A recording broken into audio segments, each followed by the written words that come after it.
On June 9th, Anthropic launched its most powerful model ever, named Fable. And 3 days later, the US government had ordered it switched off for all foreign nationals, including Anthropic's own staff. The question that we're asking today is, do you know the stability of your AI access and what happens in cases like these when it gets pulled away from you overnight? I am Emma Muller and I'm the CEO and founder of the boutique advisory firm Lumiera. And with me is Allegra Gainen, Lumiera's CTO and co-founder.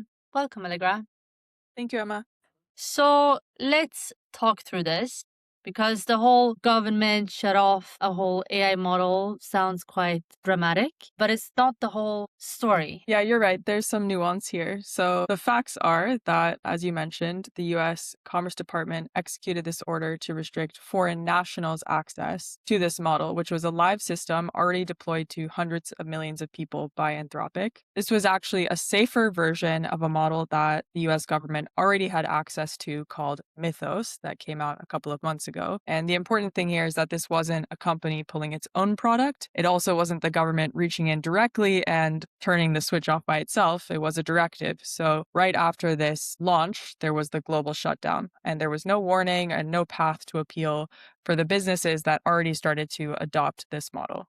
And this is part of a larger story between Anthropic and the US government, which we wrote about a few weeks back, where the government labeled Anthropic a national security risk because of their boundaries around how their models are used by the Department of Defense. So, what actually triggered this new shutdown? Yeah, so originally it was said that researchers at Amazon, which is ironically one of Anthropic's main investors, reportedly were able to jailbreak this model and reported that ability to the US government. And Anthropic ended up reviewing the situation and said that it only surfaced a few minor, already known vulnerabilities. And these were already things that other public models can expose. So they didn't agree with the directive or the reasoning, but they did comply.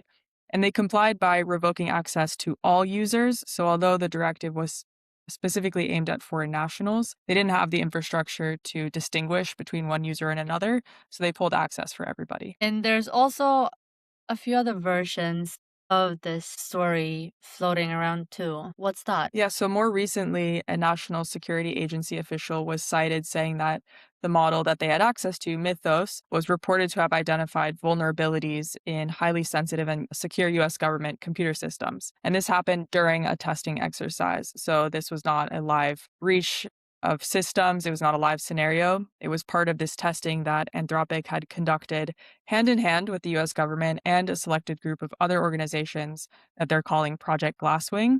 So before the release of Fable, which is the public version of Mythos with more guardrails on top, there was already this testing in place with Mythos. Okay. And so, except for the access getting pulled away from millions of users, you mentioned that there's a second layer to this as well. Yeah, so as I mentioned, the shutdown didn't order no access to everyone. It said no access for any foreign national anywhere. And as mentioned, there's no way to enforce that without verifying who every user actually is, which Anthropic didn't have the capability to do at the time. How does it work then if you want to comply with a directive like this, but not pull the access to all users like Anthropic did, but just pull it from people that don't have the right to use it according to this directive? So you need identification infrastructure, which Anthropic didn't have at the time. And so right after this directive, Anthropic announced a change to their privacy policy that starting July 8th, certain capabilities with their models would require a government ID and a photo for biometric matching. And this is not random. Obviously, the timing aligns. It's the infrastructure that allows them to get this model back to general access by distinguishing who is a foreign national and who isn't.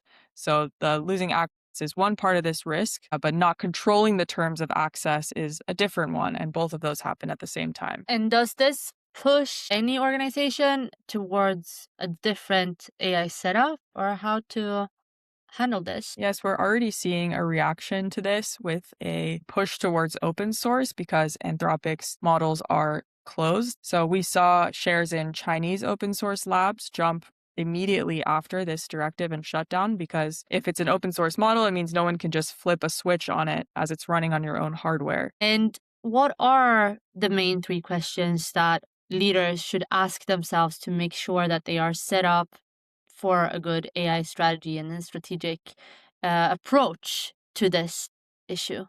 Yeah, so the first one would be, where are we single threaded on a given model? So mapping which workflows could stop or just degrade gracefully if a primary provider goes dark. So if you're using something like Fable and it gets pulled overnight, what is your plan there? Where do you only have that one model built in? The second question is if your contracts actually address this. So most enterprise AI agreements have very little language around model availability or transition timelines. In this case, Anthropic had no idea that this would happen, and they weren't able to communicate that with their clients, but everybody has sort of assumed that this continuity is a given. And then the third one would be, have you built a fallback path? So some organizations route around outages. You might have already experienced this at some point if you're using a platform that has different model access, and they can seamlessly go from one model to a next in these instances. But others are completely out of luck, and that gap is always a prior design decision. Thank you, Allegra, for this summary. The full issue, including the reactions from other regions as well, such as Europe and China, is in our Substack. So head over there to read more and see you in 2 weeks. Thank you.